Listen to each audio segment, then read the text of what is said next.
नमस्ते। आप सभी का बहुत-बहुत स्वागत है मेरे यूट्यूब चैनल में।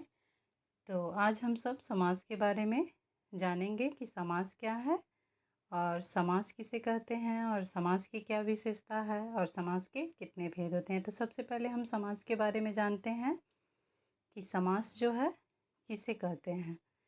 तो समाज का अर्थ होता है संक्षेपीकरण, यानी कि अधिक से अधिक शब्दों को कम शब्दों में कहना संक्षेपीकरण का अर्थ होता है।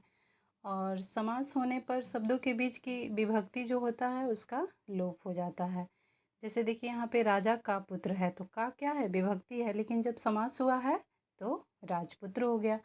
इसी तरह से हम संक्षिप्त में समझते हैं कि दो या दो से अधिक शब्दों के मेल से जब नए शब्द बनता है उसे हम क्या कहते हैं, समास कहते हैं। और समास का अर्थ होता है संक्षेपीकरण। तो दो या दो से अधिक शब्दों के मेल से नए शब्द बनाने की प्रक्रिया समास कहलाती है। और समास में क्या होता है, विभक्ति का लोप हो जाता है। जैसे राजा का पुत्र है तो का लोप हो गया। रसोई के लिए घर है तो रसोई घर हो गया। तो आइए अब हम देखते हैं समास की विशेषता।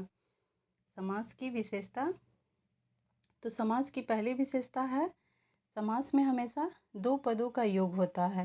हमेशा समास में दो शब्द एक साथ जुड़े हुए रहते हैं।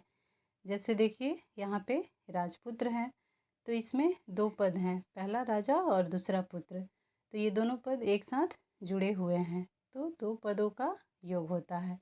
उसके बाद हम देखते हैं दूसरी विशेषता। तो दो पद मिलकर एक नए पद का रूप लेते हैं जिन्हें हम समस्त पद कहते हैं। तो इसमें क्या होता है कि दो पद जब जुड़ते हैं तो उसको हम समस्त पद कहते हैं। जैसे देखिए ये क्या है, दो पद, राजा का पुत्र। तो ये राजा का पुत्र है तो ये जुड़ गया, राजपुत्र हो गया। तो इसे हम क्या कहते हैं, समस्त पद इसे कहते हैं। तो उसके बाद देखिए तीसरी विशेषता है कि समस्त पद में पहले पद को पूर्व पद कहते हैं और बाद के पद को हम उत्तर पद कहते हैं। तो इसमें पहला पद क्या है, इसमें पहला पद आपका यहाँ पे है राजा और पुत्र, तो इसको हम पूर्व पद और उत्तर पद कहते हैं। तो इसकी एक ये विशेषता है। उसके बाद देखिए चौथी विशेषता जो है, तो समस्त पदों को अलग अलग करने की प्रक्रिया क्या कहलाती है, विग्रह कहलाती है। विग्रह, तो जब समस्त पद को हम अलग करते हैं तो उसे हम क्या कहते हैं, विग्रह कहते हैं। तो इसको भी हम देख ले रहे हैं कि समस्त पद क्या है, राजपुत्र है। तो इसको जब हम विग्रह करके लिखें तो राजा का पुत्र हो गया। तो ये चार विशेषताएं हैं समास की। इसको आपको ध्यान में रखना है कि समास में हमेशा दो पदों का योग होता है। दो पद मिलकर एक नए पद के रूप लेते हैं जिन्हें हम समस्त पद कहते हैं। और समस्त पद में पहले पद को पूर्व पद और बाद के पद को उत्तर पद कहते हैं। और इसमें समस्त पदों को अलग अलग करते हैं जब हम, जैसे मान लीजिए राजपुत्र है तो इसको अलग किए तो राजा का पुत्र हो गया, तो ये समास विग्रह कहलाती है। आइए हम अब देख लेते हैं कि समास के कितने भेद होते हैं। तो समास मुख्य रूप से 6 होते हैं। पहला अव्ययी भाव समास, दूसरा तत्पुरुष, तीसरा कर्मधारय, चौथा द्विगु, पांचवा द्वंद्व और छठा बहुब्रीहि समास। तो आइए अब हम इनका संक्षेप में परिभाषा देख लेते हैं कि पहले समास की परिभाषा क्या है। तो पहला है अव्ययी भाव समास। तो अव्ययी भाव समास में हमेशा पहले पद की प्रधानता होती है और पहला पद अव्यय होता है। अव्यय अर्थात आप उपसर्ग समझ सकते हैं कि उपसर्ग होता है। जैसे एग्जाम्पल में है यथाशक्ति, तो शक्ति के अनुसार इसको हम विग्रह करके लिखेंगे। बेकाम, तो बिना काम का, तो यहाँ पे बे क्या है, उपसर्ग लगा है। आजन्म मतलब जन्म तक, तो आ उपसर्ग है इसमें।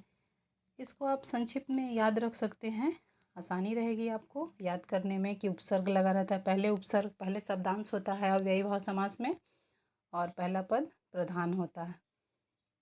इसके बाद हम देखते हैं तत्पुरुष समास। दूसरा है तत्पुरुष समास। तो तत्पुरुष समास में हमेशा अंतिम पद की प्रधानता होती है और इसको जब हम तोड़ करके लिखते हैं यानी कि विग्रह करके, तो इसमें 6 कारक के विभक्ति चिन्ह लगे रहते हैं। जब हम इसको तोड़ करके लिखते हैं तो जब भी आपको तोड़ करके इसको विग्रह करके लिखिएगा उसमें आपको 6 कारक के विभक्ति चिन्ह मिले दिखेंगे। जैसे देखिए एग्जाम्पल में है परलोक गमन। तो परलोक गमन तो ये समस्त पद हो गया, लेकिन हम जब इसको विग्रह किए, तोड़ करके लिखें तो परलोक को गमन। तो यहाँ पे को क्या है, विभक्ति चिन्ह लगा है, ये कर्म तत्पुरुष का। इसी तरह से देखिए दूसरा उदाहरण है ग्रामगत। तो ग्रामगत, ग्राम को गत, जब हम इसको विग्रह करके लिखें तो इसमें भी को विभक्ति चिन्ह लगा है। तो ये क्या है, कारक है। तो जब इसको तोड़िएगा, विग्रह कीजिएगा तो जरूर कारक का विभक्ति चिन्ह रहता है, तो इससे इसकी पहचान होती है। उसी तरह से देखिए भूख मरा, तो यहाँ भूख से मरा, तो से क्या है, ये विभक्ति चिन्ह है करण से। उसी तरह देखिए तुलसीकृत, तुलसी के द्वारा किया हुआ, ये भी करण तत्पुरुष है। रसोई घर, इसको हम विग्रह किए तो रसोई के लिए घर, तो के लिए क्या है, संप्रदान के लिए, कारक का विभक्ति चिन्ह है। देशभक्ति है तो देश के लिए भक्ति। उसी तरह से राजपूत है तो राजा का पुत्र, ये भी संबंध कारक का विभक्ति चिन्ह है। तो आपको ध्यान में रखना है कि अंतिम पद की प्रधानता होती है और विग्रह करने पे 6 कारक के विभक्ति चिन्ह लगे रहते हैं जब हम तोड़ करके लिखते हैं, विग्रह करते हैं। तो उसके बाद हम देखते हैं कर्मधारय समास। तो कर्मधारय समास में क्या होता है कि एक पद विशेषण होता है और दूसरा विशेष्य होता है, अथवा इसमें क्या होता है, एक उपमान और दूसरा उपमेय होता है। जैसे देखिए पीताम्बर है तो पीत है जो अंबर, तो इसमें पीत, पीला क्या है, ये जो दिया हुआ है यहाँ पे पीत, तो ये विशेषण है और अंबर विशेष्य है। उसी तरह से देखिए महाराज है तो महान है जो राजा, यहाँ पे राजा है नीचे में। तो उसी तरह से देखिए नील कमल है तो नील, नीला क्या है, विशेषण है और कमल विशेष्य है। महात्मा, महान है जो आत्मा, तो इसमें विशेषण और विशेष। और उपमान और उपमेय का भी हम देख लेते हैं कि देखिए उपमान और उपमेय क्या होता है। जैसे उसको जब हम विग्रह करेंगे तो के समान, घनश्याम, देखिए लिखते हैं यहाँ पे घन श्याम,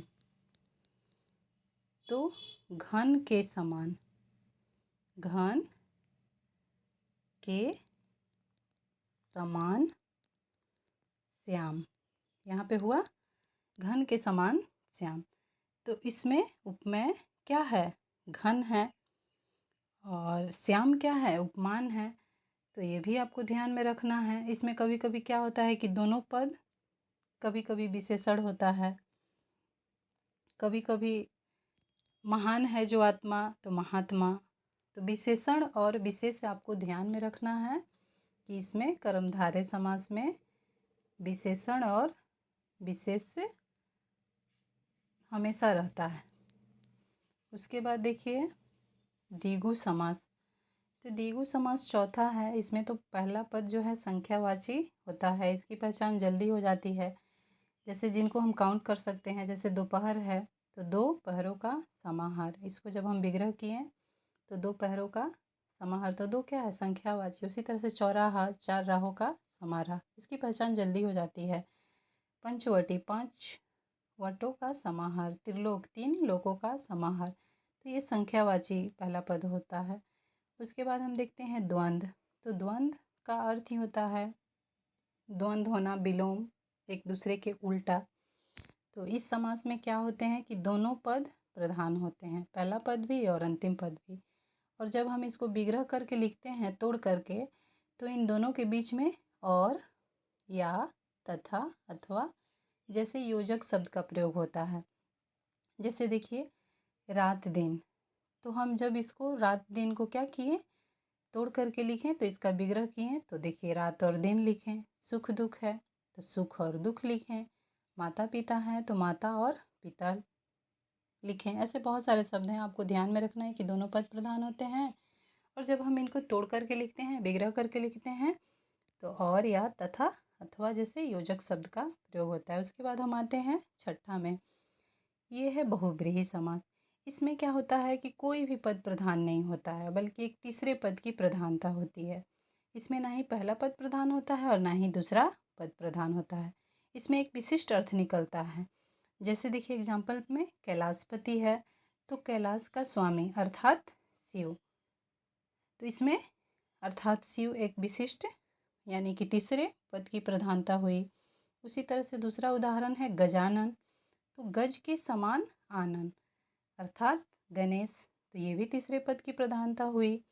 उसी तरह से देखिए मुरलीधर, तो मुरली को धारण करने वाला अर्थात श्री कृष्ण, तो इसमें ना ही पहला पद प्रधान होता है और ना ही दूसरा पद, एक विशिष्ट अर्थ निकलता है और वही प्रधान होता है इसमें।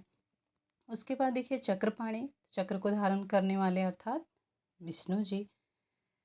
तो इसको पहचानना बहुत आसान है, ध्यान में लेकिन रखना है आपको कि हमेशा इसमें एक तीसरे पद की प्रधानता होती है, यानी कि इसका एक विशिष्ट अर्थ निकलता है। जैसे दशानन है तो 10 सिर वाला, तो अर्थात रावण। नीलकंठ, नीलकंठ जिसका नीला कंठ हो अर्थात शिव जी। तो इसमें हमेशा आपको ध्यान में रखना है कि तीसरे पद की प्रधानता होती है। और तब तक के लिए आप सभी का बहुत बहुत धन्यवाद। यदि आपको मेरा वीडियो पसंद आए तो आप इसे लाइक कीजिए, सब्सक्राइब कीजिए। धन्यवाद।